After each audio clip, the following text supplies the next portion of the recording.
Okay, we're ready. So welcome to all of you from Ellen and myself. Just a few announcements before we start. Today's seminar, as all of our seminars, can be found on the YouTube channel and our seminar archive page, and I'll put those links in the chat sometime during the seminar.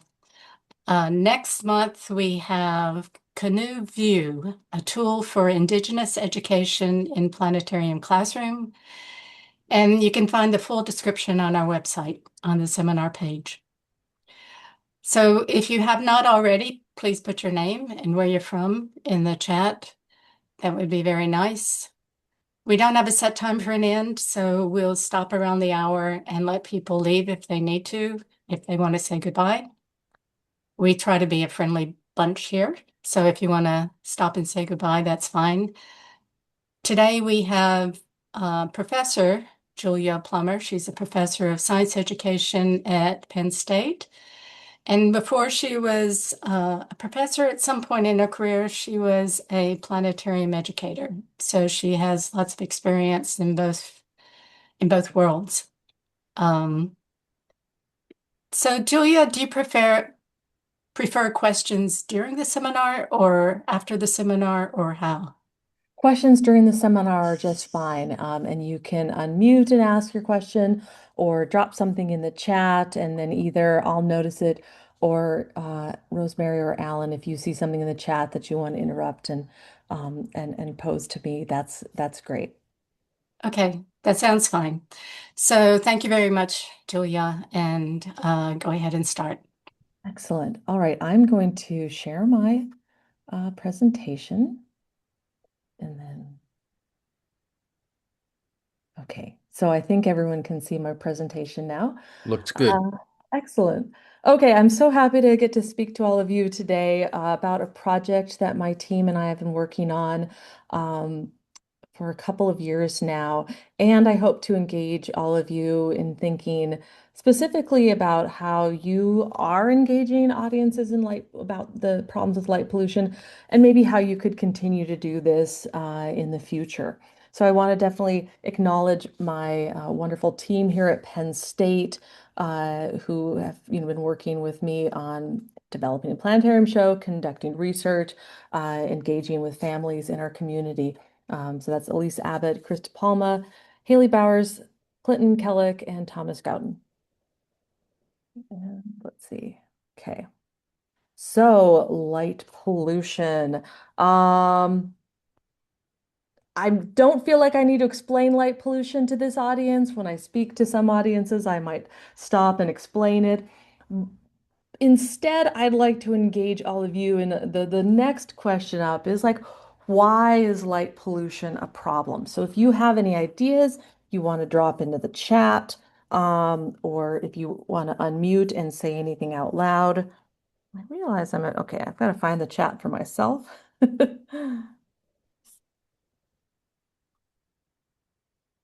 Like, why should we care? Why should we care about artificial light at night?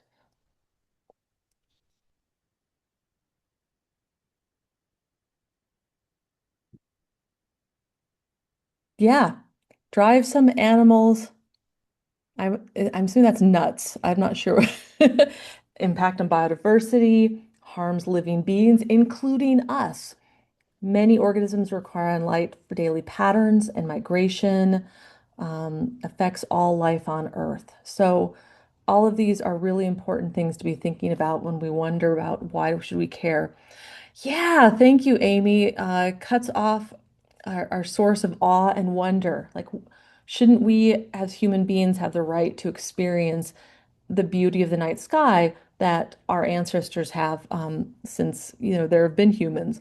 Losing our view of the night sky, uh, taking away our experience of nature and observations, messes up astronomical images, right? I mean, more and more we have to think about if you want to take any kind of astronomical image, how light pollution will affect that, harm something that's our natural and cultural heritage. Wonderful, thank you. So I think that a lot of what you've said has been captured on the slide that I have here. light pollution being a human-made alteration to outdoor light levels. 80% of people live under skies that are at least partially obscured by light pollution. So really, this is most people's experience. Most people are no longer living under that natural sky and natural lighting at night. It obscures the night sky, harms wildlife, disrupts sleep, which then that's where we see the real health concerns for humans, and wastes energy, right? Why? Like that image I had before, let me see if I can, I don't know if I can go back, but if you remember the image that I had before, all of that light that you see from satellites is light wasted, right? That's going directly up into space. No one's using any of that light. So all of that is energy wasted in a time that we should really be thinking about how much energy we're wasting. So what are the solutions? How do we solve light pollution? Again, drop some of your ideas into the chat. Um, I've in the last year had talked to some high school students about what they thought were solutions to the problem of light pollution, and they might be more creative than we are. I might share some of their ideas. Shielding education, I like that, right? Part of it is making sure people know downward facing lights, turn off unneeded light, use motion detectors, shield lights, be smart about using security lights. So all of these are very simple solutions to what we can do to reduce the amount of light that spreads out into the night sky. We can shield our lights, we can face them down. Um, yeah, get people out. Right. So part of it is we need to make sure people know what they're missing, getting them out there to see what they're missing. Um, and that way they'll be thinking about the need to turn off lights at night, use warmer color lights, use lights that face down. And so these are kind of the five principles of responsible uh, lighting. And these are some of the things you mentioned: targeted light, that's kind of shielded. Warm colored light is less disruptive to animals. Light that's useful. We don't need to light everything, just light what we're using. Low levels, we use too much bright light at night, and controlled, have timers, have motion detectors so that we're using light when we need it. So I think this might be my final kind of introductory question as we're all thinking about light pollution. Are you currently addressing the issue of light pollution in your planetarium programming? So if you are, maybe just you can drop in a yes in the chat or give me an idea of what you are doing in your kind of your planetarium or your education opportunities. Yeah. So sometimes it comes up, but not always. Did in the past. Yes, but could do more. Right. I mean, we have a lot of goals in the planetarium of what we want. We only have so much time with our audiences. Yes, frequently. That's great. Yeah. So I'm hoping today to share with you some of the ways that we engaged audiences with light pollution and thinking about what they could do in the future. I'm going to share with you some of the results of that in the research study that we've completed. And then we'll kind of come back to thinking about what we can do, what everyone can do more of um, in this area, in the planetarium or elsewhere. Yeah, Amy says has a specific dark skies focused programs in addition to mention it every show. That's great. Okay. So I thought this was interesting. A recent study published in the Planetarium um, had done a survey of planetariums and addressing the issue of light pollution that suggests 62% address the issue of light pollution. I actually feel like that's kind of low. I'm kind of think maybe people do more, but I'm not sure how the questions were worded in that survey. So overall, the reason why this is important, and this is what I was hearing from some of your comments, that we need to do more education. And there has been some research surveying people just to find out, just, everyday people, not astronomy educators like ourselves, but there's a low awareness and a low level of concern from the public. They just don't know about light pollution or why they should care. So our research started thinking about how can we communicate with audiences through storytelling and stories? So that's sort of where our project started. And you'll see it sort of evolves by the end of like what we found out. But we were really beginning by thinking about how can we use stories in our everyday lives to communicate and make sense of the world. This is a very human way of communicating. We tell stories to make sense of the world. And so can we tie that into stories about light pollution as a way to help people connect and wonder and make sense of and maybe take some actions. Stories demonstrate how ideas interrelate and emphasize scientific coherence. And stories help learners connect with their own interests and values, making science relevant and inclusive. So we're in particular interested in this idea of making what we see in the planetarium relevant to our audiences. And to do that, our team at Penn State, in developing a planetarium show about light pollution, really thought about how narrative could lead to audience interest and then lead them to action. So we designed our planetarium show with a relatable place-based narrative um, that we thought by connecting it to ideas and concepts and places that our audience is familiar with, that might shift their kind of short-term interest.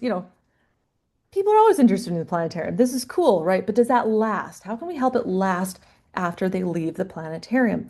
So we want to think about how these stories could help shift them to doing some long-term change that would lead our audiences to take their own personal actions to address a socio-scientific problem, namely light pollution. To conduct our research study, we compared two programs in order to really understand what actually produced a change. And so sometimes when you want to understand, did an intervention produce the outcome that we wanted, you have to compare it to another intervention in order to rule out any other possible explanations. So my team developed one planetarium show, and we called that one, Have You Seen the Milky Way? I think we may have lost it. And we compared that to an existing planetarium show called Dark Side of Light. And both of these shows roughly, I mean, pretty closely cover the same content ideas about light pollution. What is light pollution? What are the solutions to light pollution? What can you do about it? Both programs took about the same amount of time in the dome, but we see these as using two different narrative styles. So I'm going to talk a little bit more about our shows. So the first one, the one that we developed, have you seen the Milky Way? I think we may have lost it. We purposefully incorporated place-based elements, thinking of this as a show that we're really only showing as people here in the center of Pennsylvania, people who are familiar with all of the light produced by our stadium at Penn State, and when we show that, audience is like, oh, the stadium. Um, and that experience the changes in how much light maybe they had out in their farms as children, and now there's so much more light in the night sky now. The program is a hybrid design where we did three pre-recorded segments that follow characters, across those, and we interwove that with live segments. And oh, sorry, that's the slide I wanted. So the first video, we've got a grandma and grandson discussing why it used to be darker where they live. And this is followed by a live segment where our planetarium operator came out and identified some constellations and then physically, demonstrated with the lights going up, the lights going down to understand the difference between dark skies and light polluted skies. And then talked about where they could go nearby to see the darkest skies possible. In the second video segment, the grandma and grandson discuss how light pollution might impact their sleep and bird migration to understand those human and environmental impacts. Then the live presenter leads the audience in an interactive activity where they all pretend to be sea turtles, and we put different light sources around the dome, and each sea turtle has to decide where to go. And then you reveal, like, oh, you wandered off into traffic and died, or you actually did, head towards the moon's reflection off of the water, so you survived. So giving them kind of a more personal experience of what animals might be experiencing in light pollution. In the third recorded vignette, the grandma and grandson explore solutions to light pollution. And then we followed that up with our presenter telling a story from his perspective about the challenges and solutions for light pollution in his own neighborhood. And then our comparison program was a program, a very high quality program produced by the Brno Observatory and Planetarium called Dark Side of Light. And so since it was covering the same content, we thought this would be a great control because it's not told like between characters. It's what we called a documentary style, um, you know, produced in Europe, so definitely not including particular place-based elements that our audiences recognize, but still things that they could relate to. And then in order to make sure that they had some similar experience to our other audience, we tacked on about a 5-minute live star talk that just went over the constellations so that both audiences had both the video and the live experience. And so again, this is a great show. It's freely available. I'm not paid to advertise, but you're welcome to go look this one up if you are looking for something to show in your dome. All right, so what were our research questions?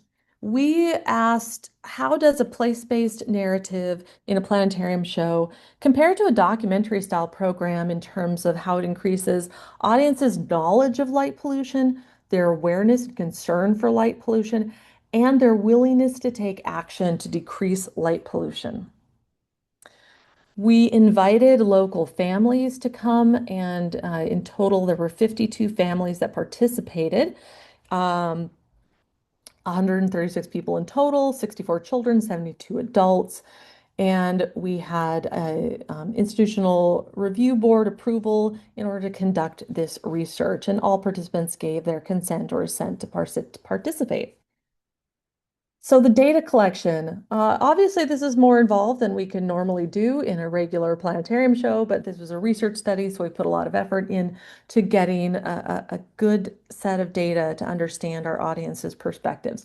As the audiences arrived at the planetarium, we took them into a classroom next door where they took a pre-survey. Then they attended one or the other planetarium show, and then they completed actually they did the collaborative activity first. I think I have a laser pointer here.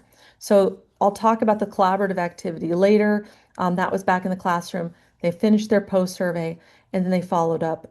We send them a survey 2 weeks later via email. So on the survey questions, we asked them about knowledge, their awareness and opinions, willingness to take action. And then the 2 week later follow-up survey, we asked them about what actions they'd actually taken to reduce light pollution in their neighborhood, their home, or their community.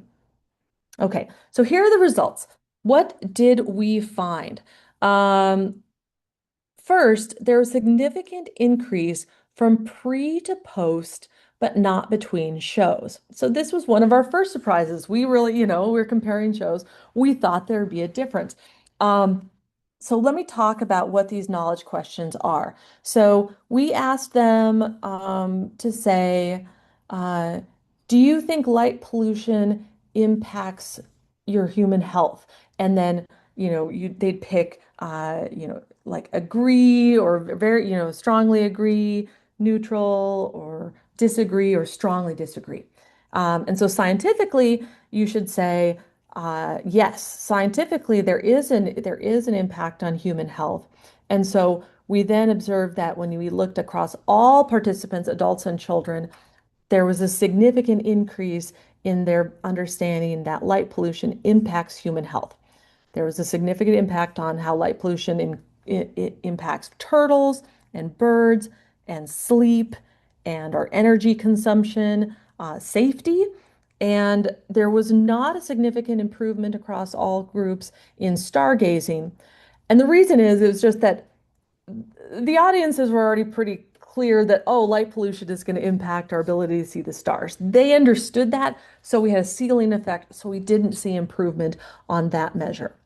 But now we compared the shows, and the only place where we saw improvement was in favor of the Milky Way show.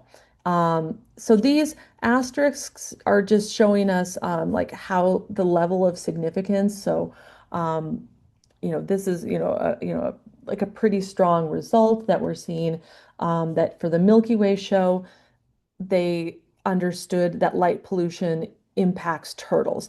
And the reason is that the Milky Way show, that's the one we created, had that whole activity about sea turtles. And the other program that we compared it to, Dark Side of Light, did not actually talk much. I don't think it, I'm not sure it talked about it all, but certainly not in the level of detail. So that makes sense. That was a difference in the content between the shows.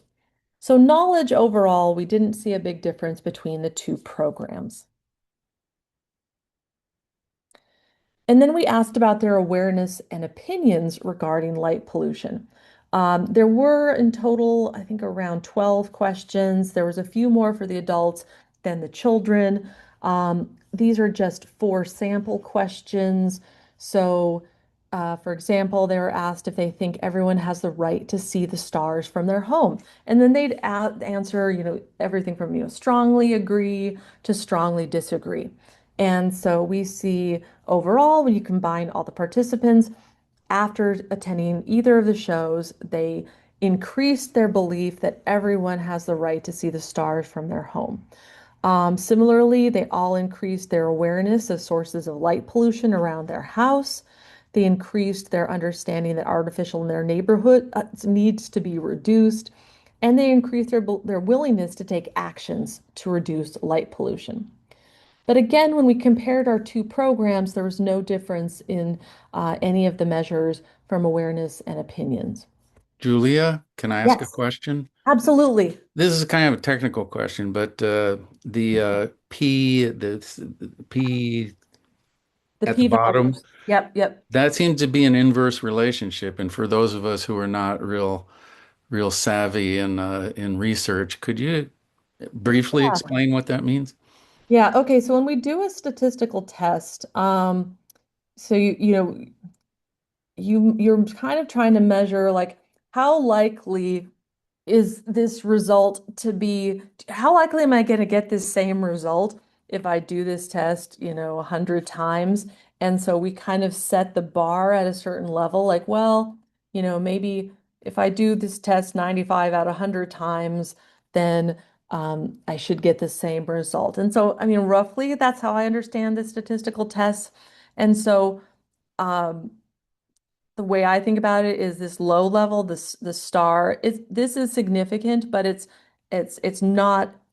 You have more chances of being wrong if you agree with this than if it's a smaller number or an even smaller number. So, you know, you might feel more. You're more going to be more confident with a p-value less than 0.001 than you would be at a p-value of less than 0.05. But that's sort of the gold standard. Like I would not say if I had any of these that were more than 0.05, then I'd be like, well, I'm not really confident in that result. I'm not confident that they really did improve or that there really is a difference. I hope that helped. Any other questions at this point? Again, I'm very happy to answer questions as we go along. Okay. So one of the things we were really curious about is their willingness to take actions to address light pollution. Of course, it's important that we increase their knowledge and increase their interest, kind of in this and their understanding and their willingness or so their belief that this is important. But are they willing to take actions? So we asked them before the program, what are all the different actions you are already doing to address light pollution? And then after, we asked, now select all the things that you'd be willing to do to address light pollution. So if you look at the table, just as a reminder here, there were 72 children and 72 adults, 62 children. That doesn't sound right. It's pretty close. I feel like I'm off on one of those numbers. Maybe it was 64 children. Yeah, it must be more. Anyway, so if you look at this first one, turn off the lights. So what that's saying is that before the program, 61 of our adult participants said, we're already, at least turning out the lights at night. Like we're trying to do that. And then after the show, that actually increased to 68. For children, 44 children were already saying, oh, we turn off lights at night. And afterwards, 61 said that they'd be willing to turn off their lights at night. So turning off the lights, that's pretty normal. People are kind of already aware of doing that. But we saw more increases on some of these other actions, like adjusting device screens at night, pointing lights downward, using warmer colored lights, motion sensors, and dimmers. So in some ways, this is showing that they've learned something. They've learned that this is important. And they're showing maybe that they have some willingness to take these actions. Overall, there's an average increase in actions considered from 2 to 3 additional actions per participant. And so overall, they were significantly more willing to consider more actions after the show. All right, now I want to talk about this collaborative activity data, this brainstorming session, which I'm going to come back to later because I think this is really important in our intervention. Um, we asked for the planetarium. We brought everyone out to the classroom, had them sit in their family groups again, and we gave each family group this worksheet and asked them to work collaboratively as a family to answer each of the questions. And one of the things that I really enjoyed about this was the families took that seriously. Um, and you can see that in their answers. Like you can see just on this one example here, it looks like you start with like an adult writing, but later on, one of the children writes the answer. And they did that a lot. They would either have the child write it or they take turns writing on this worksheet, really thinking as a family to answer these questions. So the first question was, what are some problems related to light pollution in your neighborhood or community? Um, and so the main concerns that were mentioned was there's too much light, loss of dark skies, and that they're worried about the harm to wildlife. So you can see different participants were writing here, problems, migratory birds can't navigate, hard to see the stars, kills moths, and nocturnal insects. That one's actually interesting because that wasn't covered in the show. So I feel like somebody in their family group had some additional knowledge that they realized that they could bring into this activity. We then asked them, what is a small thing you could do to start addressing these problems, when you get home, one of these problems. And so again, the kind of the answers that the families were giving included turning out the lights at night, adjusting the lights, and we got some very nice pictures, which I really enjoyed. Let's see. And then who could you talk to? We wanted them to be thinking about this as it's not just something that's individual to you as a family. This is everyone's problem. We should all be talking about it. So who could you talk to in your community to address other problems? What would you say? And so we have, they could turn off your porch. Hey, could you turn off your porch lights? So they're thinking about who could they talk to, their neighbors. Um, but we got a mix. We also had people thinking about talking to the heads of their homeowners associations. That turned out to be a bigger issue than we'd thought about as our research team, but a lot of the families live in communities that they don't necessarily have control over the lights, so they need to get in touch with an apartment manager, a homeowners association. Some of them talked about reaching out to the mayor or other community leaders to get these issues addressed. And now this is to me what was probably the most exciting part of this study was our follow-up survey. So 2 weeks after the planetarium show, I sent out emails to the adult participants, though actually 2 of the respondents ended up to being the children from the show, but that's okay. They the ones that responded. We did offer them a gift card, a $25 gift card to just participate. So we did get a really good return rate because people like gift cards. And so we had a return rate of 47 responders from 39 of the 52 families. And the results were that the majority of participants had taken actions to address light pollution since attending the planetarium show. So this top figure up here shows that most of the respondents that, most of the actions were turning off lights. They also changed outdoor lights. They used more window covers. They changed light colors, motion detectors, reduced light at home, just kind of in general. 8% mentioned some change that they're planning that they haven't done yet. Some were already doing a lot to address light pollution. So they said, they really were doing what they could. And then it looks like about a quarter of it was like no change. But still, that's a big number. That's really exciting to see families acting on information from the planetarium and making a change in their own homes. We also asked them if you'd spoken to anyone else since going to the show about light pollution, and they reported that they were talking to each other, talking to other family members, friends, neighbors, coworkers, children, and just others. It wasn't really clear. So, again, these families went to a 30-minute planetarium show, and they did have some, those pre-post kind of experiences, but they went out and did things as a family to address light pollution. Mm. So, wrapping up, this went faster than I expected, but I'm also hoping to have a little more discussion at the end of this, so we'll have plenty of time for that. Both planetarium programs increased children and adults' awareness and concern for light pollution, their knowledge of light pollution, and their motivation to act. And families took action to address light pollution. So here's my next open-ended question to you. And because this is something that as a researcher, I need to figure out. That's part of, sharing the results. It's interesting to see that there's this improvement, but I think it's more beneficial for us to figure out why. So why did the audiences improve? Why did they go out and take actions? And so what elements of our intervention prompted these changes? So I'd love to hear your ideas of what you heard from my presentation that you think was important to producing the outcomes that we saw. So you can share out loud or you can drop some ideas in the chat and we can see what we come up with.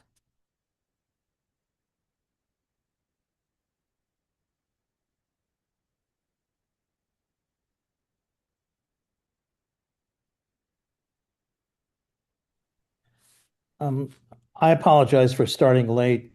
No I problem. did miss the first slide. I apologize for that. I lost group of time. It seems to me that what you did, if I were going to judge effectiveness on this, I would have asked one question, because what you're really trying to do is determine how a person's value system has changed. Mm-hmm. Mm-hmm. Mm-hmm. And it's a very simplistic statement, but we keep what we value. If we value safety and we view that lighting is synonymous with safety, then it's easy to understand why people like lighting, especially at night, Yep. because they value it. Yep. And I think what you have done is in the show process is, I'm guessing, that you created a value system change. And I think that is the key on in terms of success, to emphasize that I found when I do light pollution programming that I buy my audience by simply saying it's okay to want to be safe. Mm-hmm. And that if Mm-hmm. you value that, that's just kind of natural, and you shouldn't be punished for that kind of thinking. But the question is, as we all know, is it possible to both be safe and to excuse me, I'm sorry, and to um, and to value the night sky? Yeah. Okay, I mean, in other words, And and so that's the next level. So the first thing is changing the value. So really what we're measuring here, what you're measuring, is how successful you were at changing the value system. Mhm. And I think that the next connection is trying to prevent it from being just an either or situation, because Mhm. you lose immediately an audience when you say, well, we want you to turn these lights off. We want to, oh, they'll hear something maybe not that you're saying, but they'll somehow or another think, well, I like lights. I like being able to go out into my yard and see lights. I like being able to drive up to my driveway and have it lit, all those things. And so I tend to think that really the real question really is in doing these things, implication for planetariums is recognize that what we're trying to do is to change a value system and Yeah. to do that. The turtles is a good example of that to me, because everyone loves turtles, and they all value turtles. Yeah. So I tend to think that may be what in looking at this evaluation, it points to all that to me when I look at it. Yeah. Yeah, I love the way that you framed that because I do think that kind of ties into how we need to think about working with audiences, that it's not either or. We have to address their whole value system because they could both want to see, the beautiful night sky and want to feel safe. And so as we talked in the programs do address these ideas around like how can you follow these five principles of light pollution, of responsible lighting in ways that still allow you to be safe, right? So, the idea of like a motion detector light could allow you to feel safe because it's going to detect motion to light up when, maybe somebody's out there, but not be wasting light at other time. And so that's, part of how we need to interpret the show and interpret these results is that we were able to value you tap into audiences' value systems. Our audiences, you know, probably already cared a lot for turtles and birds and their health and the night sky. And so, I think some of the other points that I've seen in the chat really, kind of capture this too. In some ways, what we were doing was also just pointing out like the low-hanging fruit. You can do a lot of really simple actions to address light pollution. Light pollution is you know, it's a comparatively easy area to help people make a difference. If I'd come in and said, what's something you can do to fix climate change right now? That's overwhelming. Like that's such a big issue. But if we say, think about your neighborhood, think about light pollution, you can make tangible changes. Um, and so I think, right, and I think Katie, you pointed this out, knowledge and providing tangible things they could do to improve the problem um, is a big part of it so that they can recognize I have these values and I can do something with it.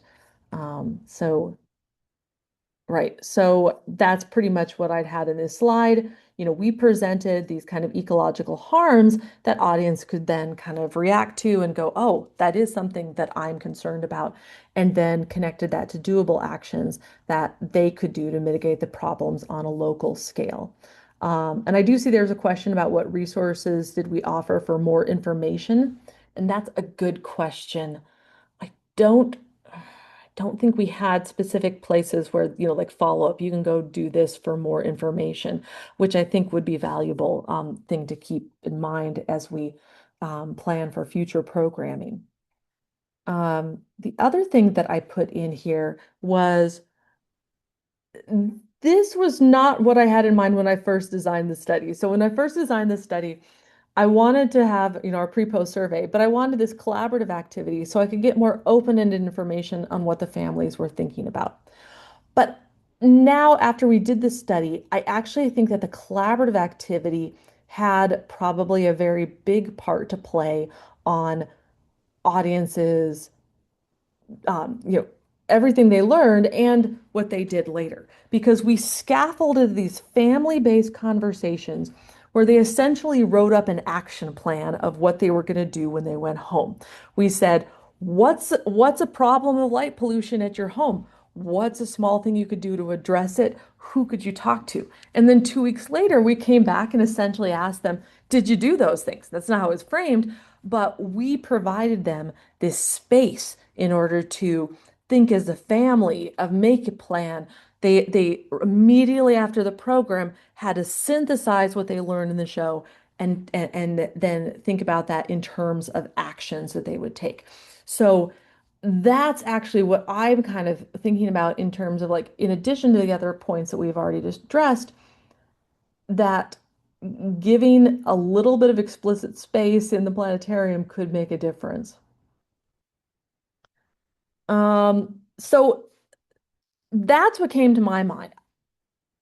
I'm curious if we have, we've come up with some other things here too, but what are other things that come to mind now for you about how you and your planetarium, how would you want to engage audiences to take action? Because that's to me where I'm really interested in. Like, yes, obviously the knowledge, the interest, but how do we get them to take that next step on taking action through programming in your planetarium? This doesn't have to just be about light pollution.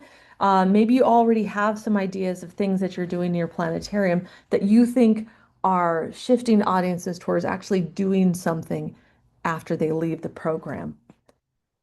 So that's pretty open-ended, but I'd love to either hear if anyone has anything they want to share out loud or something they want to put in the chat.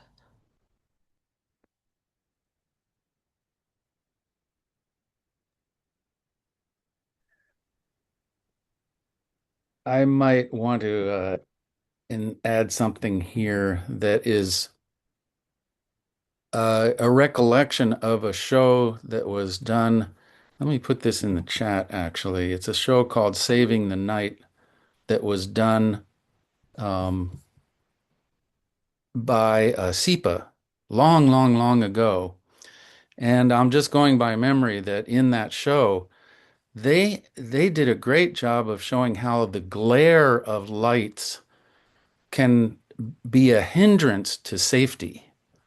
Yes. In other words, criminals can not be detected because the light glare is so great that that the criminals can actually hide behind lights. And I thought that was a really, really effective thing. Mhm. Um, so that's one thing that I think of as to attack the idea that lights are automatically increasing your safety. Yeah. It's not true. The International Dark Sky Association has uh, um, uh, research or yeah, studies that have been done Mhm. that show it's not necessarily true that more light means more safety. Some of Um, my colleagues have been doing some research, some colleagues at Penn State, where they're going to national parks and they uh, set the light levels at the restrooms to different levels, very low, medium to very high, right? And are surveying um, visitors to the national parks to see where their comfort level is. And what they're finding is that that visitors are more comfortable with lower levels of light than are usually being used in the parks. So somewhat, some of it is figuring out how do we uh, figure out the right level of lighting that people will still feel safe, not so bright that you can't actually see the dangers, but not so low that you don't feel safe. Uh, Actually, I've run into more and more people who just say that driving is a lot harder and a lot less safe because of the brightness of headlights has been increasing over the years. And yeah, that's another glare problem. You just can't see. I hear Um, that all the time. Absolutely. Well, that was the end of my presentation. One thing I am going to drop into the chat is, and I hope this link works. If anyone wants to read more about the study that I described, I'm just dropping in the link to my student's honors thesis. She wrote up her thesis on this project, and we are writing this up for publication in the future. And let's see, just I wanted to, the Dark Sky International website, I think was mentioned earlier. I included that here. It's just darksky.org. And I included the website again for the show, our comparison show, which, works just as well as ours. So we found two great shows to help audiences learn about light pollution. Uh, I'm going to go ahead and say thank you, open up to questions, and I'll go ahead and stop sharing my screen so we can all have a little chat once I figure out how to do that. I have one side question, and I apologize because I had to step away and get distracted for part of the talk. Uh, but could you comment on how effective you found, what ways to be effective to getting feedback from children?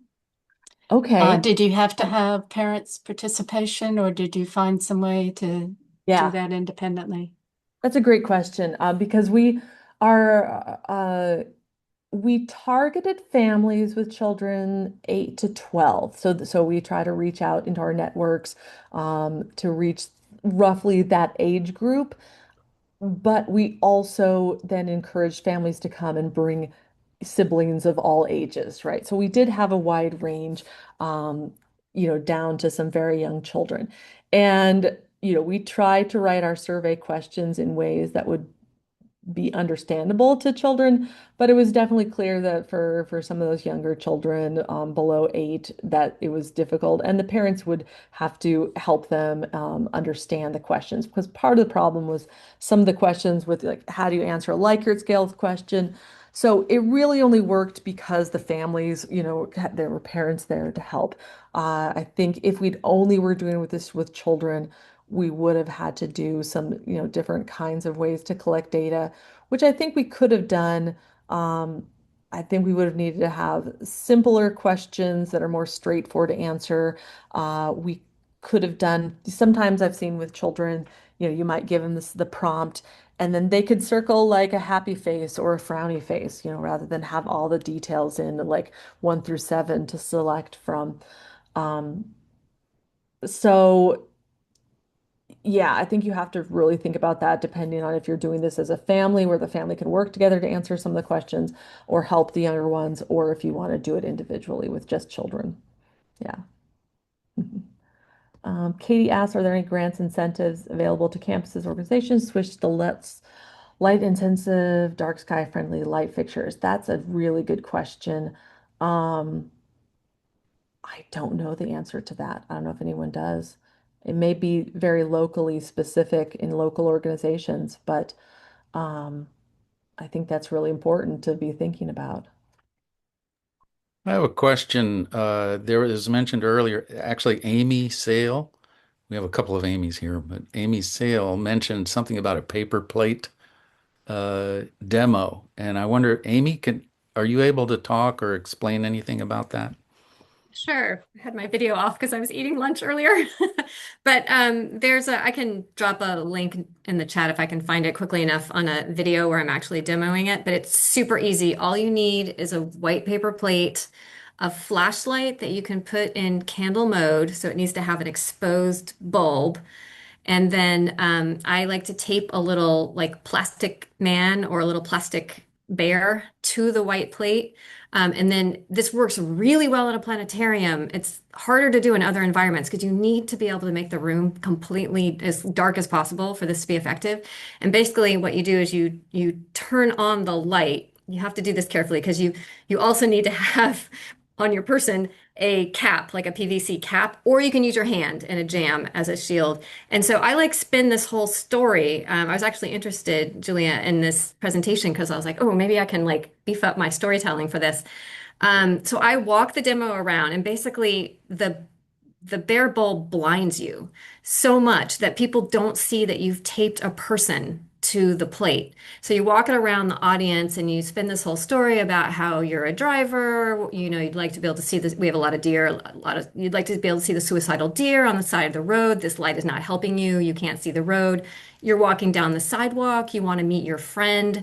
You can't even see them because you're blinded by this light. You are tripping on the sidewalk because you can't see it, and you can't see the mugger hanging out because your eyes are great at adjusting to bright light, great at adjusting to dim light, but not at the same time. So you introduce a glare bomb into the environment and now you can't see anything else. And then you put the, what do we do? Oh, put the shield on. And then it's like, bam, there's usually some kid who'll go, there's a little man. And it's like, yeah, he was there the whole time. I don't have three hands. You couldn't see him before. That's the suicidal deer. That's the pedestrian you were trying to meet. That's the mugger you were trying to avoid. So Yeah. and I'll look quickly, see if I can. We adapted this from, I think, Night Sky Network, Astronomical Society of the Pacific, but I'll try to find the link to our training video if I can. Yeah, that's very effective. Like I've heard other people describe versions of that. Um, yeah, just to really get that point across. And I think what's great about that is that, you're talking about things that people can relate to. Like, I 2 years ago I lost my whole car to a deer jumping out in front of it, right? Like we have these experiences. We worry about like, oh, who's in the glare? Do I have to be careful as I'm driving? Is somebody crossing the road? And so giving those real concrete things that people can go, wow, this is a problem. Like I can see how this is a problem. And the solution is so simple. You just have to, shade the light, reduce the light, point the light in some way. That's a great one. Yeah. We set up a similar activity to Amy's for our Girl Scout program. Some older girls need to learn about light pollution for their badges. Oh, that's cool. I like that because it's a real opportunity, to get children into kind of a design mode, show them the problem. How would you engineer the solution, like an engineering design challenge? George says, don't be afraid to get involved in your own community to help change the local lighting ordinances.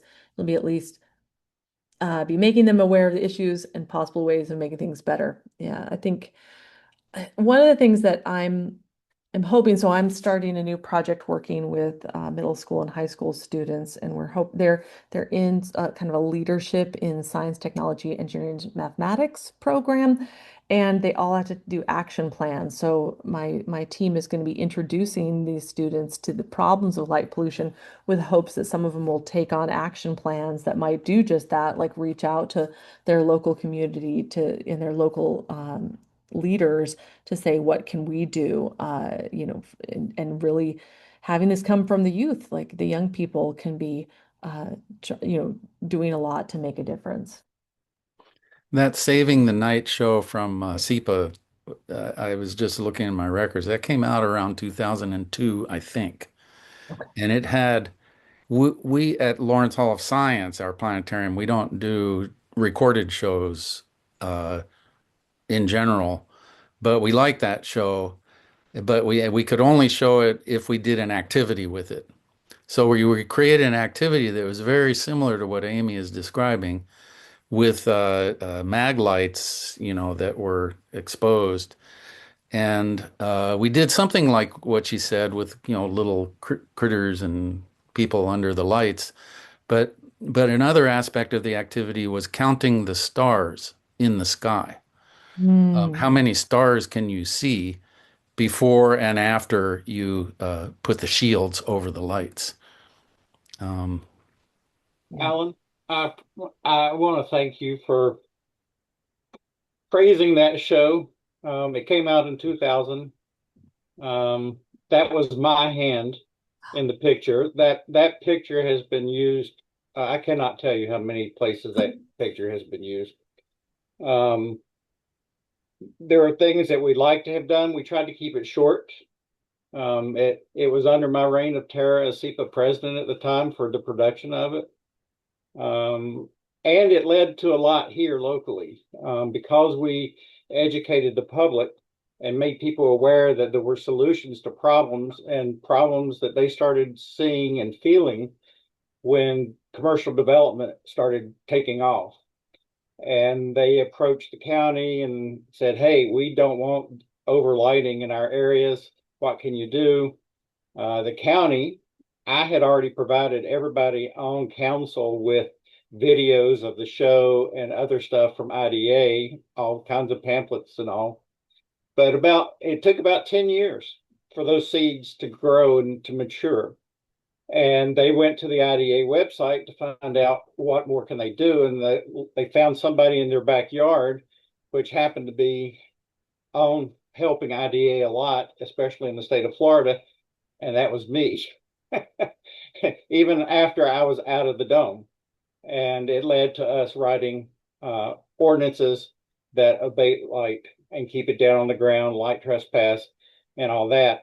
Recently, I tried to get them to address the temperature issue with fixtures, and that's another uphill battle that I am fighting because they just don't want to hear about 3,000 Kelvin versus 5,000 Kelvin and what it's doing.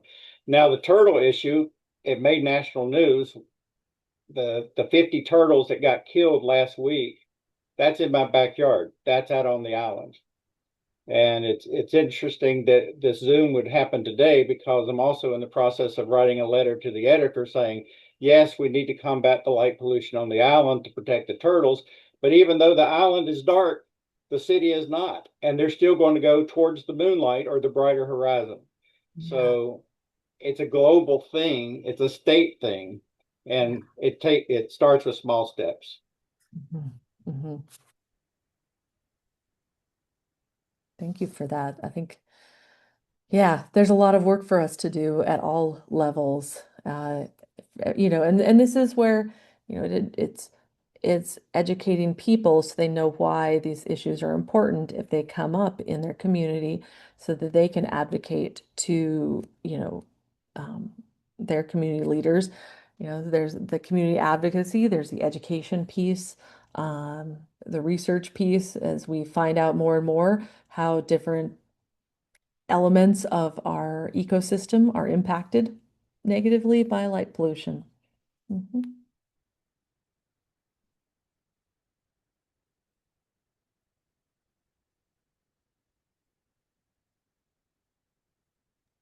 This may be subject for another seminar, actually, but it's related to light pollution in the sense that there are some companies, internet companies, that want to put up hundreds, thousands, and I've heard millions of satellites to create good internet connection around the world. So that can increase light pollution, especially for astronomers. But it introduces, it was pointed out to me actually by Kachun Yu a couple of weeks ago that that's another kind of pollution that the maxim that what goes up must come down. Well, it's not always true, but in this case, what goes up actually usually does come down. And that's a pollution, things falling back to Earth. And if there's that many satellites falling back to Earth, well, that's a lot of junk coming down on us. So it's, like I said, that could be subject for another seminar. Yeah, right. That really deals with what I said before, and that is the value system. Many people, in fact, the people in Ukraine, are particularly grateful for that internet system because they value it because it means often the difference between life and death. People may value good internet in rural areas over the quality of the night sky. Again, it shouldn't be an either or. What we do as planetariums people is create a value system. We have to make the sky more valuable than many of these things that people value now. That's a tough one. The second thing we have to do is if things are of equal value or even unequal value, we have to show honestly that it shouldn't have to be a choice of one or the other. So again, phrasing it as values, I think, is the answer to all of these issues. Mm-hmm. Yeah, I think I'm very, very interested in that way of framing this because as you say, it's not either or. How do we find other solutions? How can we have better internet and not pollute the skies, right? Where is the new innovations in science and technology that are going to allow us to have everything that we value and not choose one over the other. Um, and and and right, as planetarium educators, we should be leading those conversations, helping audiences understand that, we want them to have their values, but also understand the broader perspectives. A lot of times it's not just a matter of either or too. It's a matter of knowing that something is actually opposite of what you think, like more light meaning more safety, whereas actually more glare makes less safety. And once people realize that, and also giving your eyes a chance to dark adapt a little bit, you see so much better all around, not just where a light's shining. So those kinds of things help people uh, maintain their value system, but see it in a different light. Yeah. Use Yeah. No, that was a good pun. Yeah, because either, and it's a combination of, right? Sometimes maybe we're trying to shift value systems, and sometimes we're trying to figure out how can we um, build on an existing value system to show that this, if you value that, this is important and you need to learn more about this. But some of that requires us to really get to know our audiences. So, and I didn't really talk about the limitations of this research study, but this is a limitation, right? We did this study just with families in central Pennsylvania.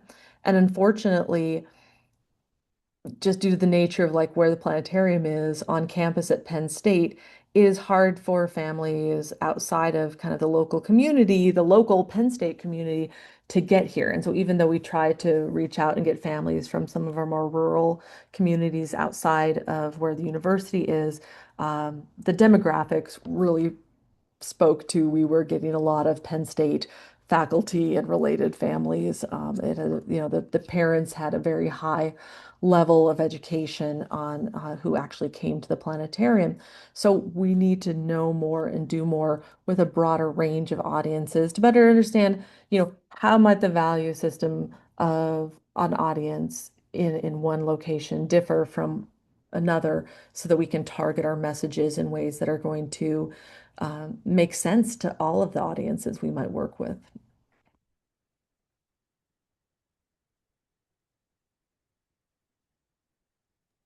I have one more question, and again, with some apologies, but I remember reading somewhere about the importance of lighting coming from buildings more so than street lights in some Mm. places.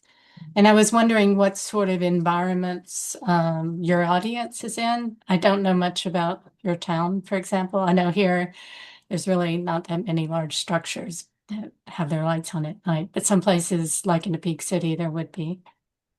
Yeah, the audiences are coming from mostly State College, which is a large town, small city, a big university town. The most notable light pollution sources are the stadium, but also the prison that's right next to town is actually very, very bright. And you can understand why, like you might light up a prison a lot. So I think you're right. I think in different areas, yeah, I can imagine, yeah, in some areas that building lights are the bigger problem. I mean, even you think about how bright um, gas stations and convenience stores are right now, like those are well overlit. Anytime you go to a gas station, it's like you walked back into the daytime. They are very, very bright.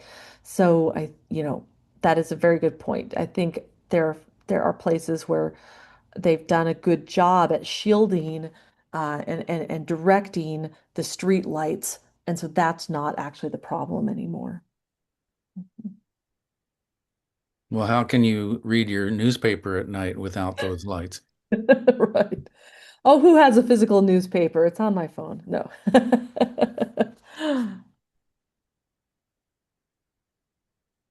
So it's on the hour if anyone wants to leave. This is probably a good time if you'd like to. Um, we can stop the recording now, perhaps, Alan, and if anybody wants to stick around and ask any more questions, Yeah, I I think that can would stick be around. fine. I just want to thank there are a few, there's a good small crowd of people here, and there's some faces who I know who I haven't seen lately, and I want to thank everybody for being here, and especially those people who don't show up very often. Thanks for coming. Yeah, thank you very much, everyone who came. I really appreciate it. You And can and thank I Rosemary because she kept after everybody. To make sure that people were at this conference. And I ignored her so many times and I couldn't do it this time. And I'm so glad that I was part of this. Thank you. Thank you. okay, you're welcome. Yeah, I'm not too shy anymore. So Julia, I also want to thank you because you made a research topic very accessible with lots of good ideas for those of us who aren't involved in education research at all. So thank you. Thank you very much. So can we give her a round of applause?